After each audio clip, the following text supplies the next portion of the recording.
Baik, bismillahirrahmanirrahim. Assalamualaikum warahmatullahi wabarakatuh. Jadi perkenalkan, nama saya Dandi dengan NIM 200222129 dari Reguler 3 Program Studi Administrasi Publik Fakultas Ilmu Sosial dan Ilmu Politik Universitas Muhammadiyah Senjai. Jadi langsung saja di sini saya akan bahas sedikit mengenai Lembaga Perencanaan Pembangunan Daerah. Jadi sebelum kita masuk ke pembahasan mengenai lembaganya, jadi sini saya akan bahas sedikit mengenai perencanaan pembangunan itu sendiri, di mana perencanaan dan pembangunan merupakan konsep dasar dari perencanaan yang rasionalitas ialah cara berpikir ilmiah dalam menyelesaikan problem-problem dengan cara sistematis dan menyediakan berbagai alternatif solusi guna memperoleh tujuan yang diinginkan. Kemudian di sisi lain, seperti yang dijelaskan oleh Campbell and Feinstein, yang menyatakan bahwa dalam pembangunan kota atau daerah dipengaruhi oleh sistem ekonomi yang kapitalis atau demokratis. Kemudian adalah ciri-ciri pembangunan yang bersifat khusus, di mana ciri-ciri pembangunan yang bersifat khusus tersebut terbagi atas 5 poin. Yang pertama adalah perencanaan yang isinya upaya-upaya untuk mencapai perkembangan ekonomi yang kuat dan dapat tercermin dengan terjadinya pertumbuhan ekonomi yang positif. Yang kedua adalah adanya upaya untuk meningkatkan pendapatan per kapita masyarakat. Dan yang ketiga, berisi upaya untuk melakukan struktur perekonomian yang lebih baik. Yang keempat, mempunyai tujuan-tujuan untuk meningkatkan kesempatan kerja yang ada. Dan yang terakhir adalah adanya pemerataan pembangunan di dalam suatu daerah atau dalam suatu sistem pemerintahan. Jadi langsung saja kita akan langsung masuk dari ke lembaganya, yaitu Lembaga Perencanaan Pembangunan Daerah atau Bapenda itu sendiri. Jadi Bapenda adalah unsur penunjang pemerintah daerah yang mempunyai tugas untuk membantu wali kota dalam menentukan kebijakan di bidang perencanaan pembangunan di suatu daerah serta penilaian dan pelaksanaannya.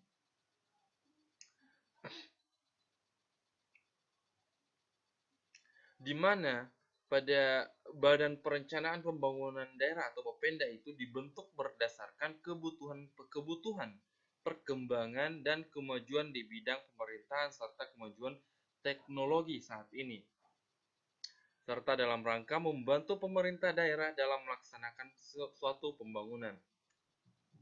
Oleh sebab itu, Badan Perencanaan Pembangunan Daerah atau Bapenda sebagai lembaga yang melaksanakan tugas pokok dan fungsinya sebagaimana yang dijelaskan dalam Undang-Undang Nomor 25 Tahun 2004 tentang Sistem Perencanaan Pembangunan Nasional atau SPPN yang bertanggung jawab dalam menyusun rencana, penetapan rencana, pengendalian, melaksanakan rencana dan juga evaluasi pelaksanaan pembangunan pada tingkat daerah. Selanjutnya adalah pertimbangan-pertimbangan dalam pembentukan Bapenda atau Badan Penyelenggaraan Pemerintahan Daerah itu sendiri, di mana pertimbangan tersebut ada 2 poin. Yang pertama adalah bahwa dalam rangka usaha peningkatan keserasian pembangunan di daerah diperlukan adanya peningkatan keselarasan antara pembangunan sektoral dan juga pembangunan daerah. Dan kemudian yang kedua adalah bahwa dalam rangka usaha menjamin laju perkembangan diperlukan perencanaan yang lebih menyeluruh, terarah, dan terpadu.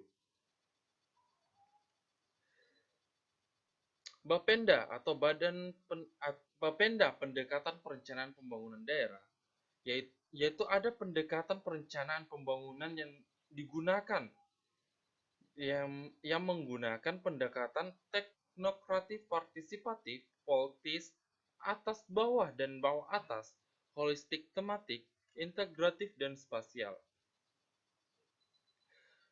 Tugas dan fungsi dari Bapenda. Tugas dan fungsi dari Bapenda ada beberapa, yang mana yang pertama adalah merencanakan dan menetapkan kebijakan teknis dan standar operasional atau SOP di bidang perencanaan pembangunan daerah.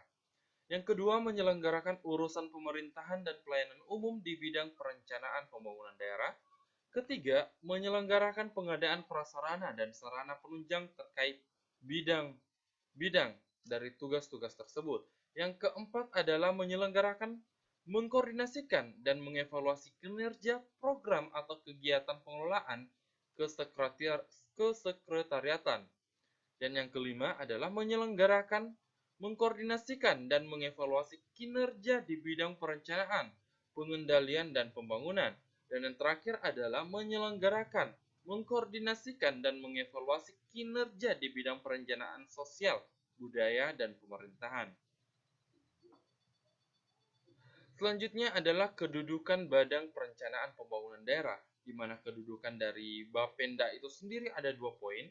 Yang pertama adalah Bapenda atau Badan Perencana Pembangunan Daerah merupakan unsur penunjang pemerintah daerah di bidang perencanaan dan pembangunan daerah. Yang kedua adalah Bapenda dipimpin oleh kepala badan yang berkedudukan di bawah dan bertanggung jawab kepada wali kota melalui sekretaris daerah.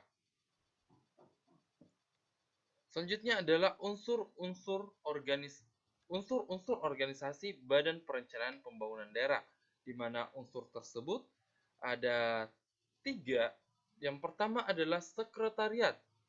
Kedua, bidang perencanaan pengendalian dan evaluasi pembangunan. Dan yang terakhir adalah bidang perencanaan sosial budaya dan pemerintahan. Untuk unsur pertama adalah sekretariat, di mana unsur sekretariat ini ada beberapa poin, yaitu yang pertama, merencanakan dan merumuskan perencanaan program kerja dan pelaporan pencapaian kerja. Selain itu juga pengelolaan administrasi dan pertanggungjawaban keuangan dan pengelolaan administrasi umum, rumah tangga, dan kepegawaian. Yang kedua adalah merencanakan penyusunan dan penetapan standar operational procedure atau SOP di sekretariat. Yang ketiga adalah menyeliah pelaksanaan program kerja dan pelaporan pencapaian kerja, dan juga pengelolaan administrasi dan juga pertanggungjawaban keuangan, pengelolaan administrasi umum, rumah tangga, dan kepegawaian. Yang keempat adalah memeriksa hasil pelaksanaan program kerja dan pelaporan pencapaian kerja. Yang terakhir adalah menetapkan laporan program kerja dan pelaporan capaian kinerja.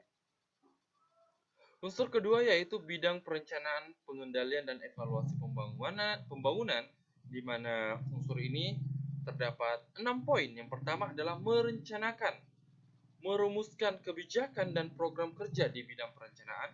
Kedua, merencanakan penyusunan dan penetapan SOP. Dan yang ketiga, mengkoordinir kegiatan penyusunan rencana. Keempat, menyeliah pelaksanaan program kerja di bidang perencanaan. 5. Memeriksa hasil pelaksanaan program kerja di bidang perencanaan. Dan yang terakhir adalah menetapkan laporan program kerja di bidang perencanaan. Untuk unsur terakhir yaitu unsur bidang perencanaan sosial budaya dan pemerintahan, di mana unsur ini terdapat 4 poin. Yang pertama adalah merencanakan dan merumuskan kebijakan dan juga program kerja bidang perencanaan sosial budaya. Kedua, mengkoordinir kegiatan penyusunan RPJPD, RPJMD, dan RKPD. Yang ketiga, merencanakan penyusunan dan penetapan standar operational procedure atau SOP. Yang keempat adalah mengkoordinir usulan perencanaan yang bersumber dana APBD, APBN, DAK, dan sumber dana lainnya. Ruang lingkup perencanaan pembangunan. Ruang lingkup perencanaan pembangunan ini terbagi atas 3. Yang pertama adalah rencana pembangunan jangka panjang, kedua rencana pembangunan jangka menengah, dan ketiga adalah rencana pembangunan tahunan. Selanjutnya adalah hambatan-hambatan dalam perencanaan pembangunan, di mana hambatan dalam perencanaan pembangunan ini terdapat 4 poin. Yang pertama adalah belum optimalnya koordinasi dan sinkronisasi proses perencanaan pembangunan daerah. Kedua, belum efektifnya pengendalian dan evaluasi kebijakan pembangunan daerah. Ketiga, belum terintegrasinya sistem perencanaan pembangunan dan penganggaran. Dan yang terakhir yaitu keempat, belum optimalnya pengelolaan dan pemanfaatan data pembangunan. Jadi mungkin hanya itu dari saya. Cukup sekian pemaparan singkat dari yang telah saya paparkan tadi. Lebih dan kurangnya mohon dimaafkan. Billahi fisabilil haq fastabiqul khairat. Assalamualaikum warahmatullahi wabarakatuh.